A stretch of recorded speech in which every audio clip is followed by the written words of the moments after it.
So I just binged the Sandman series, the Netflix adaptation, and oh boy. Now, here's the fact, right? I'm not going to bitch about the differences between the comic book series and the adaptation, although I really enjoyed the comic book series, so much so that I actually wrote an article about it. An article that you will find in the link down in the description, and that, if you want to check it out, you will actually understand better what I'm speaking about, because if you didn't read the comic books and if you didn't watch the TV adaptation, then you would not understand probably most of what I'm speaking about. Just to give you the basics, the Sandman is about Dream, or Morpheus, the king of the dream world, and it's his story and what he does and so and so. And the fact that he was in prison for like 70, 80 years, and his search for vengeance, blah, blah, blah, blah. The Netflix adaptation covers the first two comic books, I believe, out of 11. And again, it's acceptable. But here are some of the differences. And before going with the differences, here's what I actually have to, the praise that I actually have to give the Netflix adaptation. You see, it is a very difficult series to adapt, in my opinion, especially considering the fact that you have to deal with dreams and dream worlds, so a lot of fantasies and a lot of different ever-changing scenarios, and they did a pretty decent job with that. They also had in mind, I believe, the comic book readers, because they put in a lot of small plot points that derive directly from the comic.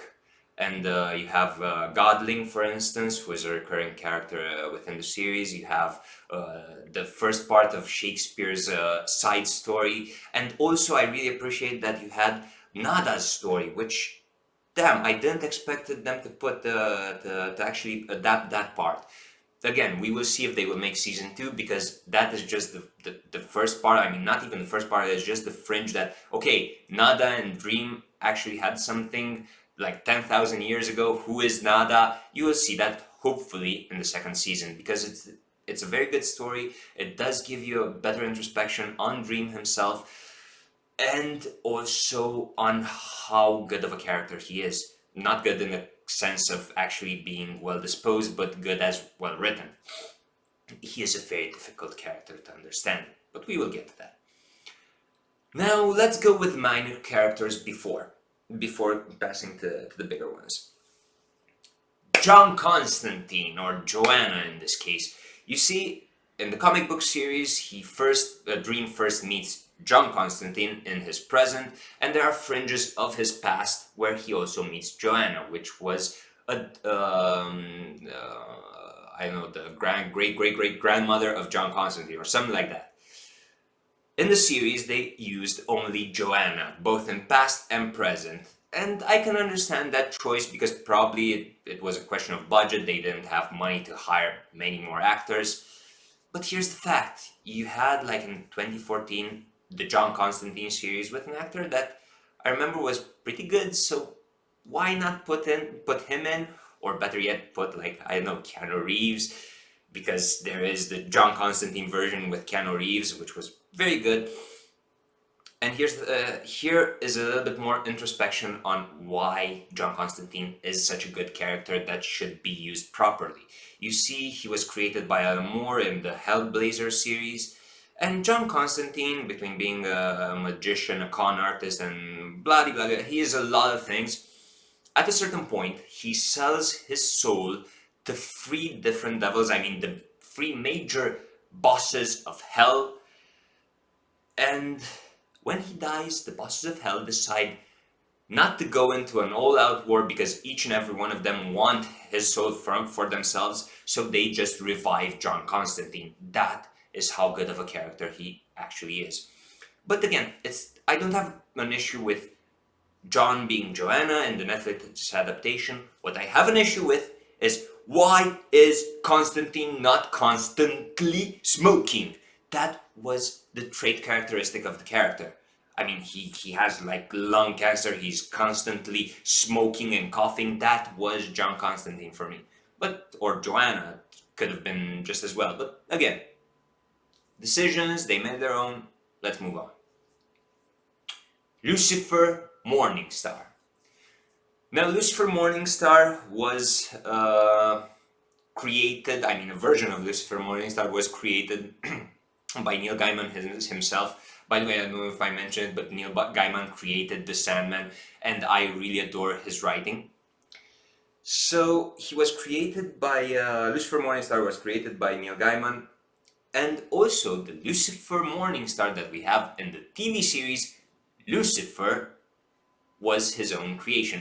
And I would have really, really, really enjoyed to see Tom Ellis just come in the series as Lucifer, in the Sandman series as that would have been, in my opinion, just something fantastic. It would have been like a multiverse Easter egg of some sorts. It would have been really enjoyable, but again, they made something different. Understandable. Also in the comic book series, hell, even in that moment was a triumvirate. They just put in Lucifer as the big boss, and that's it. And okay, I'm good with that. What I have a problem with, however, is how they depicted the battle. Because you see, Dream goes to hell to recover one of his artifacts, his helmet, or his helm. And he has this battle of wit. And in the TV series, they play it out very violently. And I get it because they are trying to make it more high stakes or give it a bit of a cliffhanger vibe, like things are really risky. And it's not that in the comic book they are not risky. In fact, Dream risks becoming for eternity the servant of a devil. But here is the depiction of the comic book, right? You can see him with his fedora and the microphone because they're in this like 30s themed jazz bar and they are just having this wit battle, and the tone just hits so much differently. And in my opinion, that is really, really good. Now, let's move on to the more important things. The Endless family. Now, the Endless family is where things get interesting. Let's start off with Desire. Desire in the comic book series is depicted perfectly, especially when I consider all the get-up, so the costume and whatnot, the attire. You have to speak, if you're speaking about Desire, you have to speak about she, he, and it, because Desire is genderless and yet encompasses every gender. It is vast and yet resides within himself, herself, itself, and it's exactly what they did in the comic book, and they do give a good depiction with the TV series.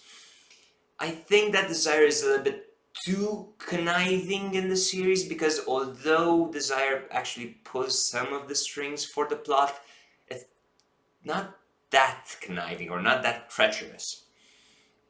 I do have a problem with Despair, because she is depicted a little bit more differently. Also, there is this fantastic thing which Desire and Despair are twins, and all the implications that you would get from that. Here's the thing: Despair just delivers several lines, and she still has to actually say something important within the TV series. So hopefully, we will see her in the second season, and we will see how she is depicted, right? How good of a character she is. Within the comic book series, she does deliver this wonderful thing, which I believe is applicable to all of the Endless family members, because she is asked, obviously, being Despair, she is asked if she actually receives joy or gets pleasure out of seeing others suffer, mortals suffer. And she just says that she does not get either pleasure nor displeasure from seeing others suffer. It is true that she is the incarnation of suffering, but she just says that she merely is, so she merely exists. And that is pretty much what the Endless are. They are manifestations. They are never malicious, and that is especially applicable to death. And in my opinion, in the TV series, they do this thing really well, where they depict how death is not malignant. She is unbiased. She just comes when she has to come. And here is what, and they do this because they take exactly the dialogues that you can find within the comic book, and the actress, in my opinion, really acts them out perfectly. Here's my opinion with the actress. My problem with the actress. They should have made her just a little bit more on the goth side, because in the comic book series she is this goth chick. So I don't know, maybe a little bit more a darker shade of lipstick, some tattoos, a little bit of leather, or some spikes, some metal spikes. I don't care. Just make her a little bit more goth. Not that I have something for goth chicks. Disregard that last sentence.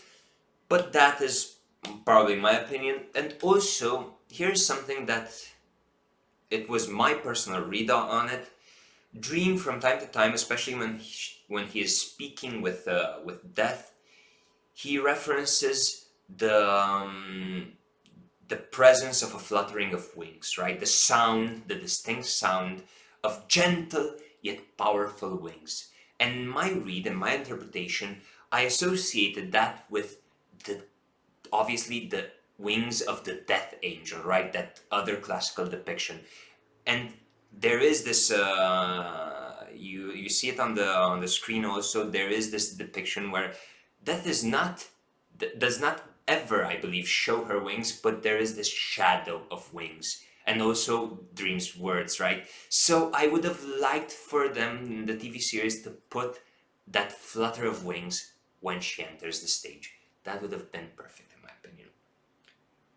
Let's move on with the final two characters that I want to speak about. Lucien and Dream, and especially Lucien. Now, here is how Lucien got changed, right? And I don't have problems with the fact that they changed Lucien's aspect. That is not important. Changing the character a bit, that bugged me. Because you see, in the TV series, Lucien seems to have a little bit more power. They give her this thing, this condescending approach from time to time, just like she knows what she's talking about, and Dream is a bit unaware, and that, in my opinion, does not work as well. But I understand why, and I'm gonna get that just in a little bit. You see, in the comic book series, Lucien, while being Dream's right-hand man, he is a character that, let's just say, he's not just a glorified bookkeeper, but he is everything while Dream is not there. But he is always respectful to Dream. And here is why. Dream is Dream of the Endless. Now you see, as a character, and I understand why they had so many difficulties with representing Dream. He is beyond imagination. He is, I would not say all-powerful, but he is almost all-powerful. Lucifer is afraid of him. He would not wage war against Dream because, let's just say that he was there before many gods existed. Many gods revere him because even gods dream. He is king in his own realm, but also he is respected as one of the seven endless, and the seven endless are pretty much above the laws, the human and the god laws. So that, in my opinion, is what it's not that they did it poorly, but obviously they had difficulties with. So they make Dream, let's just start with his eyes, right? Just look at this depiction of Dream. His eyes are void, and yet from time to time they are either pitch black or they just contain this sparkle of light, right? This dust, this sand, this glitter, this whatever, this drop of sand, this grain of sand, that is a different representation of how he is void and yet all-encompassing, because that is what Dream is. I really do revere this character. I like how he was written. I like Neil Gaiman's approach, and also something that I believe they cut out from the series was his depiction, what he says about his own realm. So his description of the gates of what was it, of Horn and Ivory, and all those different things, which, in my opinion, the written words really emphasize his dimension really well. They do this within the series with some parts of narration, and I do think that those parts are better than some of the acting. And here's to say, it's not like I have a problem with how the actor interprets his role. I understand it, but to make him feel empathy towards some of the characters, that, in my opinion, is just not Dream. He demonstrates compassion with some of the actions, but he is never a compassionate character. But again, that is probably just my interpretation, and obviously that is those are my own thoughts. Now, this is what I perceive, the differences that I perceive between the series and the comic book series. If you just enjoyed the series and you really appreciate it, let me know. I'm really curious, because as I said, probably my views are very, let's just say, constrained by my reading of the comic book series. Until next time, don't forget to breathe, don't forget to smile. Have a nice one.